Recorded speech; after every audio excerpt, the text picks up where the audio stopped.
എല്ലാവർക്കും നമസ്കാരം. എൻ്റെ അടുത്ത് ഹീൽ ചെയ്യാൻ വന്ന ഒരു ക്ലയൻറ്റിൻ്റെ ഓഡിയോ ക്ലിപ്പാണ് കഴിഞ്ഞ ദിവസം എനിക്ക് അയച്ചു തന്നതാണ്. നവംബർ മാസത്തിൽ മഹാകാളി ഹീലിംഗ് ചെയ്തു പോയ ഒരു ക്ലയൻറ്റാണ്, ഒരു പെൺകുട്ടിയാണ്. അപ്പോൾ അവരെനിക്ക് അയച്ചു തന്നിട്ടുള്ള ഒരു ഓഡിയോ ക്ലിപ്പ് ഞാനിവിടെ പ്ലേ ചെയ്യാം.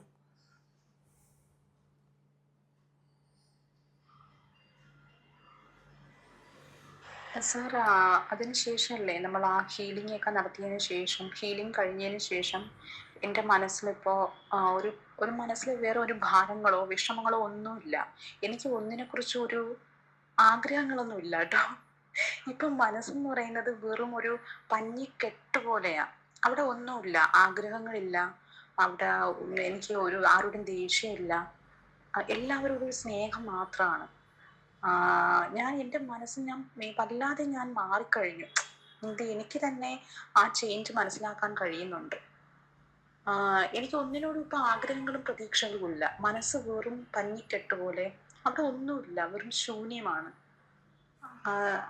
അത് എനിക്ക് എന്താ പറയേണ്ടതെന്ന് എനിക്കത് എങ്ങനെയാ പറഞ്ഞ് മനസ്സിലാക്കാന്ന് എനിക്ക് അറിയത്തില്ല. ഇപ്പൊ ഒരുപാട് സന്തോഷവതിയാണ് ഞാൻ. കാരണമില്ലാതെ ഞാൻ സന്തോഷിക്കുന്നുണ്ട്. എന്തോ എനിക്ക് എന്തൊക്കെയോ മാറ്റങ്ങൾ സംഭവിച്ചു സാറാ. അപ്പോൾ നവംബർ മാസത്തിൽ ഈ കുട്ടി എൻ്റെ അടുത്ത് വന്ന സമയത്ത് ഭയങ്കര ഡിപ്രഷൻ അവസ്ഥയിലായിരുന്നു. ആ ഡിപ്രഷൻ്റെ കാരണം എന്ന് വെച്ച് കഴിഞ്ഞാൽ ഒരു റിലേഷൻഷിപ്പ് പ്രോബ്ലം ആയിരുന്നു. ഒരാളായിട്ട് പ്രണയത്തിലായിരുന്നു. അപ്പോൾ അത് ബ്രേക്കപ്പായി.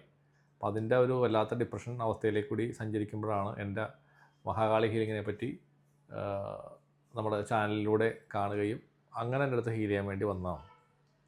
സ്ഥലമോ ആളുടെ പേരോ ഒന്നും ഞാൻ പറയുന്നില്ല. അപ്പോൾ എൻ്റെ ഹീലിംഗ് എടുത്ത് ഒരു നമ്മൾ പറയാറുള്ള പോലെ ഒരു 14 അല്ലെങ്കിൽ 21 ദിവസം ഒരു പീരീഡ് ഞാൻ പറഞ്ഞിട്ടുണ്ടായിരുന്നു. പക്ഷേ ഏകദേശം ഒരു 7 days ആയപ്പോഴേക്കും ആ കുട്ടിക്ക് നല്ല നല്ല മാറ്റങ്ങൾ വന്നു. പക്ഷേ ഇതിപ്പോൾ നവംബറിൽ ചെയ്തതാണ്. നവംബർ എന്ന് പറയുമ്പോൾ ഇപ്പോൾ ഡിസംബർ, ജനുവരി, ഫെബ്രുവരി, 3 മാസമായി. 3 മാസം ആയിട്ടില്ല, എന്നാലും 2 ചില മാസം. ഈ 2 ചില മാസം കൊണ്ട് ആ കുട്ടിയുടെ അവസ്ഥ ആണ് നമുക്ക്. അതുപോലെ ഒരു ഓഡിയോ മെസ്സേജ് ഇവിടെ അയച്ചിട്ടുണ്ട്, ഞാൻ വായിക്കാം. ഞാൻ കുറേ നാളുകളായി 1111, 111 എന്നീ നമ്പറുകൾ ഡെയിലി കാണുന്നു.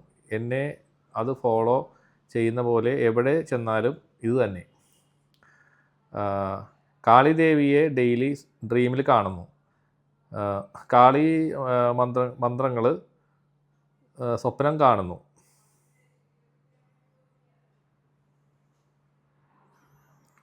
അപ്പോൾ ഇതാണ് അവസ്ഥ. അപ്പോൾ ഇത് കേൾക്കുമ്പോൾ നിങ്ങൾക്ക് മനസ്സിലാക്കാൻ പറ്റും നമ്മുടെ ഹീലിംഗ് എത്രത്തോളം എഫക്റ്റീവാണെന്നുള്ളത്. ഇപ്പോൾ ഇതൊരു പബ്ലിസിറ്റിക്ക് വേണ്ടിയിട്ട് ഞാൻ പറയുന്നതല്ല. ഇത് നമ്മൾ കാണുന്ന ആളുകൾ റിക്വസ്റ്റ് ചെയ്തുകൊണ്ട് നമ്മളുടെ ഓരോ ആളുകളുടെ അനുഭവങ്ങൾ, ഇതുപോലെ പല അനുഭവങ്ങളും ഇതിനകത്ത് കിടപ്പുണ്ട്. പക്ഷേ അവരുടെ പെർമിഷനോട് കൂടിയിട്ട് മാത്രമാണ് ഞാനിത് പറയുന്നത്. ഇപ്പോൾ ഈ കുട്ടിയോട് ചോദിച്ചു, ഞാനിതിങ്ങനെ യൂട്യൂബിൽ പറയുന്നത് കുഴപ്പമുണ്ടോ എന്ന് വെച്ചപ്പോൾ ഒരു കുഴപ്പമില്ല എന്ന് പറയും. അപ്പോൾ അതുകൊണ്ടാണ് ഞാനിത് ഇതിൽ ഇങ്ങനെ ഓഡിയോ നിങ്ങൾ കേൾപ്പിച്ചു തന്നത്. അപ്പോൾ ഇവിടെ എന്താ വെച്ച് കഴിഞ്ഞാൽ ഏഞ്ചലിക് നമ്പർ കാണുന്നു. അപ്പോൾ ആ കുട്ടിയുടെ ലൈഫ് തന്നെ ഷിഫ്റ്റിലേക്ക് വന്നു കഴിഞ്ഞു, ആ സ്പിരിച്വൽ പാത്തിലേക്ക് വന്നു കഴിഞ്ഞു. ആ ഏറ്റവും ഇമ്പോർട്ടൻ്റ് ആയിട്ടുള്ളൊരു കാര്യം, മനസ്സിൽ ഒന്നുമില്ല, പഞ്ഞിക്കെട്ട് പോലെ ഭയങ്കര ഹാപ്പിനെസ് അനുഭവിച്ചുകൊണ്ടിരിക്കുന്നു എന്നുള്ളതാണ്. അപ്പോൾ ഇതൊന്നൊരു കാര്യം മനസ്സിലാക്കാം. നമ്മൾ സാധനങ്ങളൊക്കെ ചെയ്ത് കഴിഞ്ഞ് ഇങ്ങനെ വന്ന സമയത്ത് നമ്മളുടെ അതൊരു അവസ്ഥ, നമ്മൾ വലിയ തലത്തിലേക്ക് ഉയർന്നു എന്നൊക്കെ ആൾ പറയൂലേ, എന്താണ് ഈ ഉയർച്ച എന്നുള്ളത് നിങ്ങൾ ആലോചിച്ച് നോക്കുക. ഇതിൽ വേറെ ഒന്നുമില്ല, ഒരു ഉയർച്ച അല്ലെങ്കിൽ നമ്മൾ സ്ഥലത്തേക്ക് എത്തി എന്നുള്ളതിൻ്റെ അതിന് ഉദാഹരണമാണ് ഞാൻ ഈ പറഞ്ഞത്. ഇത് സാധാരണ ഒരു പെൺകുട്ടി, എനിക്ക് തോന്നുന്നത് ഒരു 10-30 വയസ്സ് പ്രായം ഉണ്ടാവും ആ കുട്ടിക്ക്.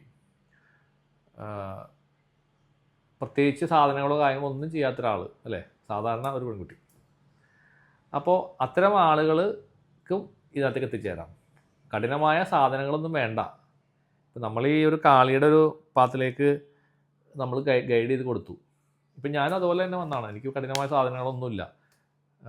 നമ്മൾ ഇങ്ങനെ ആ ഒരു ദേവിയെ പ്രാർത്ഥിക്കുന്നു, എപ്പോഴും ദേവി എന്തെങ്കിലും വന്നാലും ദേവി രക്ഷിക്കും എന്ന് വിചാരിക്കുന്നു, അത്രയേ ഉള്ളൂ.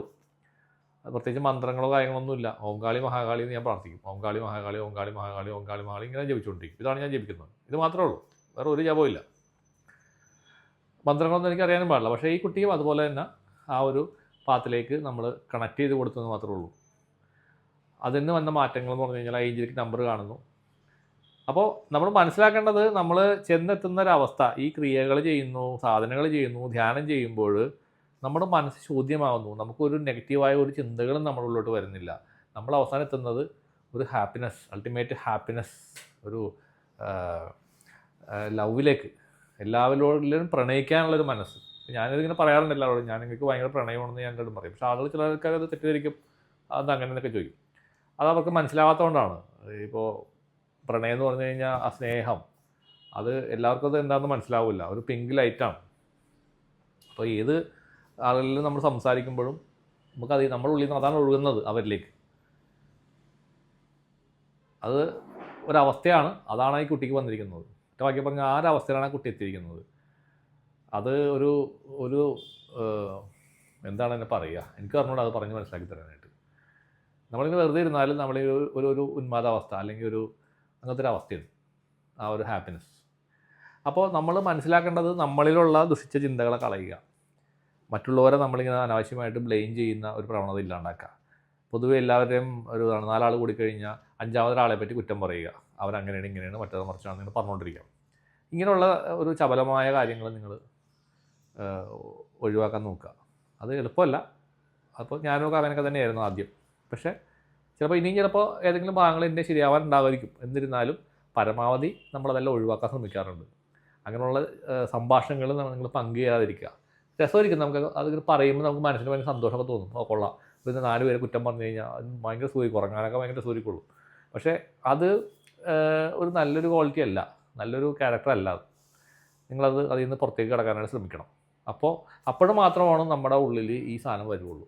എല്ലാവരിലേക്കും ആ സ്നേഹം കൊടുക്കുക, സഹായിക്കുക. ഇവിടെ എങ്ങനെയാണ്, നമ്മളൊരാളെ സഹായിച്ചു കഴിഞ്ഞാൽ, പൊതുവേ സഹായിച്ചു കഴിഞ്ഞാൽ ആ സഹായിക്കുന്ന ആളുകൾ നമ്മളെ തിരിച്ചു ഉപദ്രവിക്കുന്ന പ്രവണതയാണ്.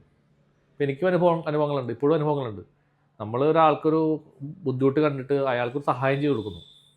ഈ സഹായം ചെയ്ത് കൊടുക്കുന്ന ആൾക്കാർ അതിനെക്കൂടി പിടിച്ച് കയറുന്നു. കുറേ കഴിയുമ്പോൾ അവർ നമുക്കിട്ട് ഇങ്ങോട്ടേക്ക് പണി തരുന്നു. പച്ച മലയാളത്തിൽ പറഞ്ഞു കഴിഞ്ഞാൽ അതൊരു പാരയായിട്ട് വരുന്നു, അല്ലെങ്കിൽ നമ്മൾ ഉപദ്രവിക്കുന്ന അവസ്ഥയിലേക്കും വരുന്ന കാണാറുണ്ട്.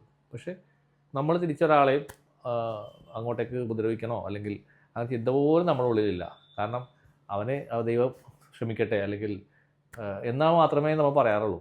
അപ്പോൾ അതുകൊണ്ട് നമുക്ക് ചില സമയങ്ങളിൽ അങ്ങനെ ക്ഷീണങ്ങളും ബുദ്ധിമുട്ടുകളൊക്കെ ഉണ്ടാവാറുണ്ട്. അത് എല്ലാവരുടെയും കാര്യമാണ് ഞാനീ പറയുന്നത്, ഒരാളുടെ അല്ല. അപ്പോൾ നിങ്ങളെ സമയത്ത് പ്രതികാരമായ ചിന്തകൾ നിങ്ങളുടെ ഉള്ളിൽ വരരുത്. ആ പ്രതികാരമായ ചിന്തകൾ പോലും നിങ്ങൾക്ക് കർമ്മ ഉണ്ടാക്കും. ഇതാണ് എൻ്റെ ഒരു അണ്ടർസ്റ്റാൻഡിങ്. നിങ്ങളത് ആ യൂണിവേഴ്സിനോട് പറയുക. ഇപ്പോൾ യൂണിവേഴ്സിൻ്റെ ഒരു പരീക്ഷണമായിട്ട് നമ്മൾ കണക്കാക്കുക. ചിലപ്പോൾ നമ്മുടെ ഒരു കർമ്മയായിരിക്കുള്ള ക്ലിയർ ചെയ്ത് പോണത്. അവിടെ നിങ്ങൾ ശാന്തരായിട്ടിരുന്ന് കഴിഞ്ഞാൽ, ക്ഷമയോടിരുന്ന് കഴിഞ്ഞാൽ നിങ്ങളുടെ ആ കർമ്മ ക്ലിയറൻസ് കിട്ടും.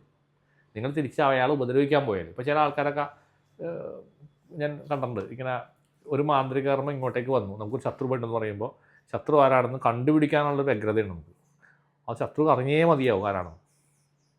അപ്പോൾ അത് അതിനേക്കാൾ അപകടമാണ്. കാരണം ആ ശത്രുവിനെ നമ്മൾ തിരിച്ചറിഞ്ഞു കഴിഞ്ഞാൽ ആ ശത്രുത്വം നമ്മുടെ ഉള്ളിൽ വന്നു കഴിഞ്ഞു, അല്ലേ?